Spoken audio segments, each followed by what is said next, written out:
கடந்த 50 வருஷமாக இந்திய தேசத்தை அச்சுறுத்தி கொண்டிருந்த நக்சலைட் மாவோயிஸ்டுகளை ஆட்சிக்கு வந்த 13 வருஷத்துல பாஜக அரசு களையெடுத்திருக்கிறது. கடந்த ஒரு வருஷமா இந்த மாவோயிஸ்ட் நக்சலைட் அப்படின்ற வார்த்தையே இந்தியாவிலிருந்து நீங்கி இருக்கிறது தான் சொல்லலாம்.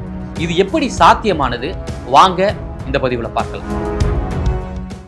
மாவோயிஸ்ட் நக்சலைட் என்ற அமைப்பினர் பல்வேறு கோரிக்கைகளை முன்னிறுத்தி காடுகளிலும் மலைகளிலும் போராடி கொண்டிருந்தார்கள். பொதுமக்களை அச்சுறுத்தி கொண்டிருந்தார்கள். தேசத்திற்கே ஒரு அச்சுறுத்தலாவே அவங்க இருந்தாங்க. தொடர்ந்து பாகிஸ்தான், சீனா போன்ற இந்தியாவுடைய அந்நிய நாடுகளிடம் நிதி பெறுவது, பல்லாயிரம் கோடி மக்களை சுட்டு வீழ்த்துவது என்று அவர்களுடைய போக்கு கட்டுக்கடங்காமலும் வன்முறையாலும் நிகழ்த்தப்பட்டு கொண்டிருந்தது. காங்கிரஸ் ஆட்சியில அவங்களுக்கு அதிகாரமே கொடுக்கப்பட்டது அப்படின்ற போல தான் சொல்லலாம்.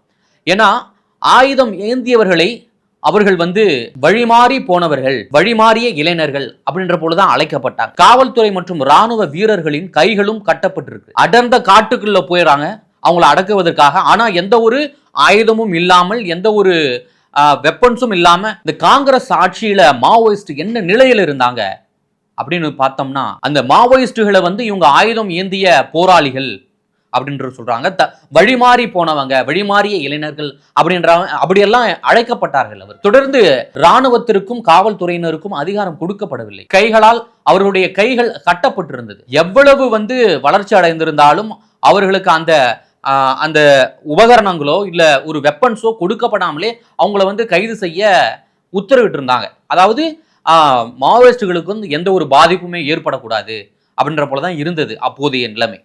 தொடர்ந்து பல்வேறு மாவட்டங்கள், ஏன் தனி நீதிமன்றங்களை அவங்க உருவாக்குனாங்க.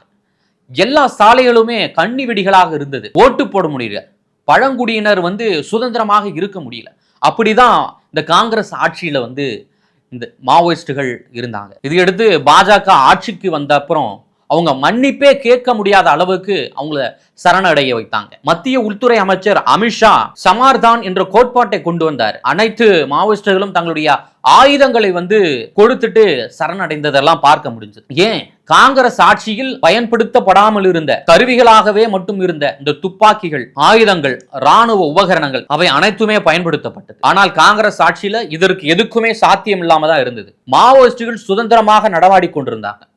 ஆனா அந்த பாஜக ஆட்சிக்கு வந்த 13 வருடங்களில் அவர்கள் களையெடுக்கப்பட்டார்கள். ஒரே வருஷத்துல பல்லாயிரம் மாவோயிஸ்டுகள் சரணடைந்தாங்க. சரி, இந்த மாவோயிஸ்ட ஒழித்ததால நமக்கு என்னடா பயன் அடைந்தோம் அப்படின்ற போல பார்த்தோம்னா, கடந்த 2013 பார்த்தீங்கன்னா 126 நக்சல் மாவட்டங்கள் இருந்தது. ஆனா இப்போ வெறும் 10 குறைக்கப்பட்டிருக்கு.